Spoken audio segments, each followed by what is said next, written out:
Welcome back to today's economic news, where we dive deep into the stories behind the headlines that affect your life and liberty. I'm John, and today we're unearthing the layers behind a recent political squabble that has dire implications for thousands of families across America. Imagine fighting not just against a dreaded disease, but also against the very system designed to protect you. That's right, folks. Today we're talking about the Give Kids a Chance Act, a bill that aimed to provide essential funding for pediatric cancer drugs but was recently torpedoed, and the fallout from this decision affects us all.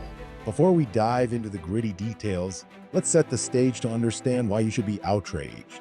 Picture this: the halls of Congress, where discussions meant to prioritize our children's health are caught in perpetual wrestling matches with broader political agendas.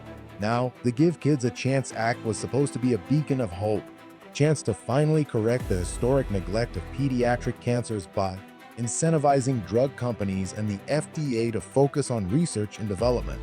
But here we are yet again, with legislative efforts derailed by political maneuvering and selfish agendas. And why should you care? Because beneath every line item in that forgotten bill lies the pain and potential of countless young lives. Let's take a trip down memory lane before we discuss today's legislative disaster. Back in 2020, promises were made to prioritize children's health as part of broader healthcare reform efforts. Yet year after year, we witness a pattern: crucial health initiatives sacrificed for political bargaining chips. It's like watching a tragic play unfold, with each act bringing more despair to families relying on the system's promised support. Specifically, last year's failure to pass a similar version of this bill already set a precedent of neglect that echoes loudly today. Figures like Elon Musk sparked debate back then, symbolizing how external influences distract from pressing health issues. Meanwhile, efforts continue to be smothered in the shadow of massive healthcare overhauls like Medicare for All, which, regardless of their merits, should never obstruct immediate care for our youngest and most vulnerable.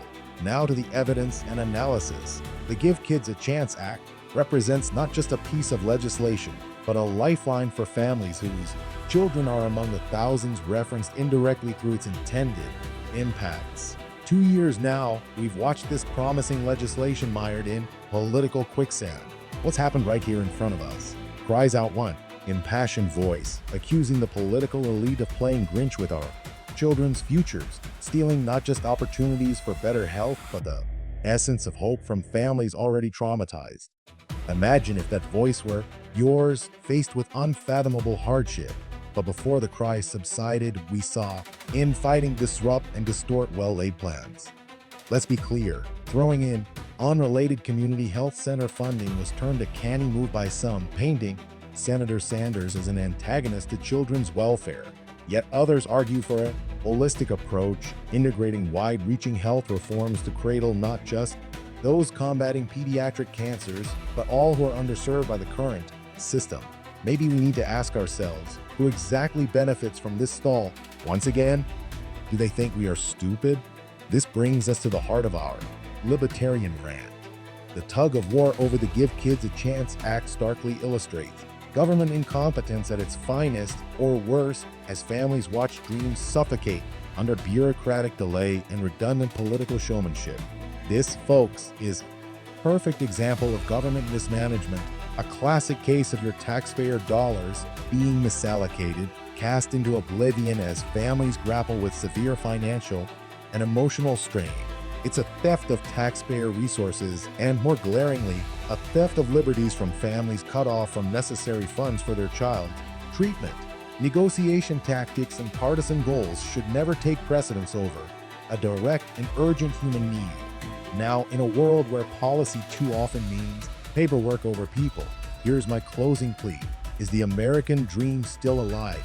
If our children's right to life-saving care hinges on political chicanery, if this makes you as angry as it makes me, then remember to raise your voice. The health and liberty of our children should not be a political pawn.